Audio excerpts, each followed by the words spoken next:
हाँ जी बच्चों, कैसे हैं? आई होप आप सब लोग जबरदस्त बहुत बेहतरीन होंगे। दोस्तों आज हम दो क्वेश्चन ऐसे लेके आए हैं जो आपके प्रीवियस ईयर में क्वेश्चन आए हैं, और अगर आपने इनको सॉल्व किया है तो आपका जो एक हमने बताया था एफ इक्वल टू विल, जो फॉर्मूला बताया था, उस फॉर्मूले से अगर कोई क्वेश्चन आता है तो आप इसको बहुत आसानी से कर सकते हो। इस टॉपिक पे, इस बेसिक पे हमें क्वेश्चंस लेके आए हैं। और आपको बता दें, अगर इससे इस चैप्टर से कोई भी क्वेश्चन आता है, न्यूमेरिकल कोई भी आता है, तो या तो इस टॉपिक से एक टॉपिक और है, उसके हम वीडियो आपको कल प्रोवाइड कराएंगे, वहां से आपको क्वेश्चंस मिलेगा। इसके बाहर से आपको कोई भी क्वेश्चन यहाँ पर नहीं मिलेगा। इतनी बात क्लियर हो गई। तो पहले क्वेश्चन देखते हैं। क्वेश्चन पहला हमारा क्या है? पहला क्वेश्चन आपके सामने दे रखा है कि 1 मीटर लंबे तार में 1 मीटर लंबे तार में कितनी वैद्युत धारा प्रवाहित की जाए। मतलब कितनी वैद्युत धारा प्रवाहित की जाए, क्वेश्चन हमारा यहां से बन रहा है। कितनी वैद्युत धारा प्रवाहित की जाए, क्या पूछ रहे हैं? आई का मान पूछ रहे हैं। किसका मान पूछ रहे हैं? आई का मान पूछ रहे हैं कि उसे 1 न्यूटन एम्पियर प्रति मीटर, मतलब क्या दे रखा है? आपका दे रखा वी। क्या दे रखा है? आपका वी इधर दे रखा है।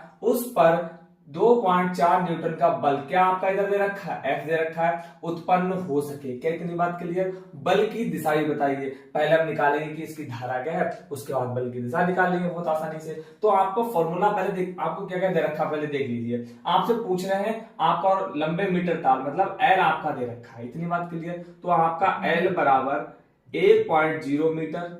फिर आपकी आई आपसे पूछ रहे हैं और आपका बी दे रखा। बी आपके पास कितना है? बी आपके पास 1.5 न्यूटन प्रति एम्पियर इंटू मीटर दे रखा है। और आपका बल एफ दे रखा है। एफ कितना दे रखा है? आपका दे रखा है 2.4 न्यूटन। क्या इतनी बात क्लियर है? हम आपको इंग्लिश में इसलिए लिखते हैं कि यहाँ आपका शॉर्ट में हो जाए इसी तरीके से आप लोग, क्योंकि कभी कभी एग्जाम में हम जल्दबाजी में करते। अब आप लिखोगे मीटर, आप लिखोगे न्यूटन प्रति ampere into metre newton, Hindi में लिखोगे तो आपको टाइम भी लिख सकता है। आपको मार्क्स उतने ही मिलने हैं, तो आप इनको देख लीजिएगा, क्योंकि आपके 11th में भी 12th में भी काम आएंगे। आपका फॉर्मूला क्या हो जाएगा? यहां से फॉर्मूला होता है F equal to V I L. हमने आपको बताया था will, F equal to will formula बताया था। यहां से वैल्यू पुट करेंगे। एफ का मान कितना दे रखा है? एफ का मान दे रखा है 2.4 बराबर बी का मान आपका कितना दे रखा है? बी का मान आपका दे रखा है 1.5। इसको ठीक कर लीजिएगा।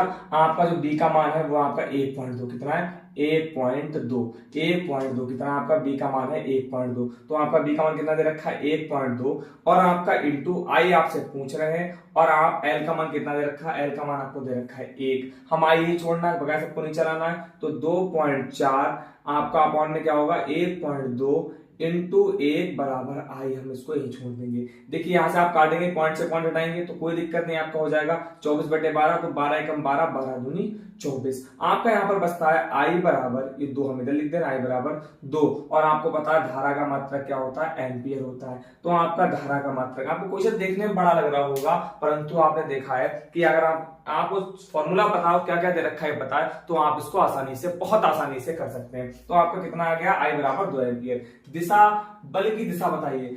अगर यहां पर धोखे से 0 आ जाता, तब हमारा क्या होता? तो आपकी बल की दिशा होती 0। क्या होती? बल की दिशा होती 0। भैया इसका मतलब क्या हुआ? अभी समझाएंगे, एक मिनट वेट करिएगा। अब यहां पर अगर आई का मान कुछ भी निकल के आया, तो आपका जो वैद्युत क्षेत्र V और जो तार में जो धारा है आई, इसके कैसा होगा? लंबवत। क्या होगा? इसके लंबवत कौन होगा? जो बल की दिशा है वो कैसी होगी? लंबवत हो जाएगी। क्या इतनी बात क्लियर है? जो हमने डायग्राम में आपको इससे पहले टॉपिक पढ़ाया था, सेम वही डायग्राम उठ के आप यहाँ पर बना दीजिएगा। उसी डायग्राम से आपके सामने यहाँ पर रखा है। अब यहाँ पर लंबवत आ गया। लंबवत का अगर मुझे एक चीज बताइए, तो यहाँ पर कोई ना कोई कोण बनना होगा, जाहिर सी बात, कोई ना कोई कोण बनना। कितना कोण बनना होगा? 90। अगर यहाँ पर लंबवत है तो आप कहेंगे भैया 90 डिग्री का बनना होगा। बस इतना आप समझ लीजिएगा कि अगर यहाँ पर कुछ भी मान निकल गया था, 0 नहीं निकल गया था, तो चुंबकीय क्षेत्र और धारा के मध्य क्या होगा? आपका जो बल लगेगा वो कैसा लगेगा?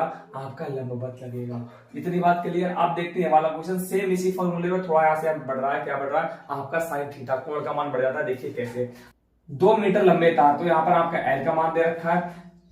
तार में 5 एम्पियर की वैद्युत धारा बह रही, मतलब यहाँ पर आपका आई का मान दे रखा है। और चालक को चुंबकीय क्षेत्र की दिशा से 30 डिग्री कोण पर रखा गया है। आपका थीटा का मान दे रखा है, और जिसकी तीव्रता 2 न्यूटन प्रति एम्पियर इंटू मीटर है। आपका वी का मान दे रखा है। चालक पर लगने वाला बल क्या है? लगने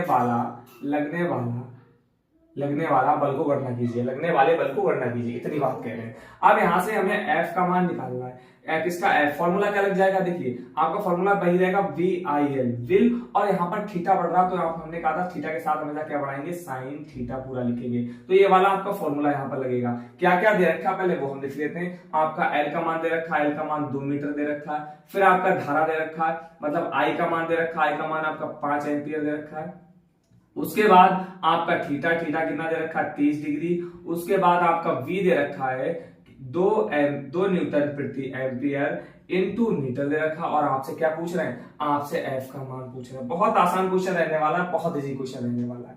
देखिए सॉल्व करने का तरीका सबसे बेस्ट क्या है, हम वैल्यू पुट करेंगे, हम एफ को ऐसे लिखेंगे, एफ को हम ऐसे लिखते हैं, वी का मान कितना है, वी का मान आपके पास 2 रखा है, इनटू आई का मान कितना है, आई का मान आपके पास 5 दे रखा है, और एल का मान भी 2 दे रखा है, और इनटू साइन थीटा, साइन को हम ऐसे लिखेंगे, थीटा का मान कितना दे रखा है, थीटा का मान आपका दे रखा है 30 डिग्री। कितना दे रखा है, थीटा का मान आपका दे रखा है 30 डिग्री। क्या इतनी बात क्लियर हो गई, यहाँ पर थीटा का मान कितना दे रखा है, आपका 30 डिग्री दे रखा है। अब हम क्या करेंगे, इसको सॉल्व करते हैं। तो एफ ऐसे लिखेंगे बराबर 5 दूनी 10, 10 दूनी 20, 20 को ऐसे लिखेंगे इनटू साइन 30 डिग्री का मान कितना होता है, 1/2। कितना होता है, 1/2। काट देंगे, 2 एकम 2, और यहाँ पर 10 बार जाएगा। तो एफ बराबर आपका हो गया 10 न्यूटन। तो आई होप क्वेश्चन आपको देखने में बड़ा लगा रहा होगा, पर सोल्यूशन आप देखिए इसका कितना छोटा है। मेरे भाई एक बार और ध्यान रखिएगा, जरूर से ध्यान रखिएगा कि इसका मात्रक लिखना बिल्कुल ना भूलें। अगर आपने पूरा क्वेश्चन सॉल्व कर दिया और मात्रक नहीं लिखा, 4 नंबर का क्वेश्चन है, तो आपको 3 या 2.5 नंबर ही मिलेंगे। सबसे महत्वपूर्ण क्या है, मात्रक भी। जितना आप सॉल्व करने के बाद में आंसर लेके आते हो, उससे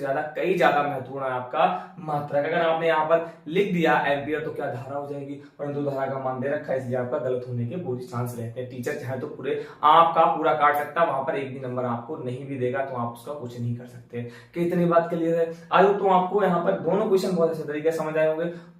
कैसे अप्लाई करते हैं, जो दे रखा होता है उसको, वो भी समझ आया होगा।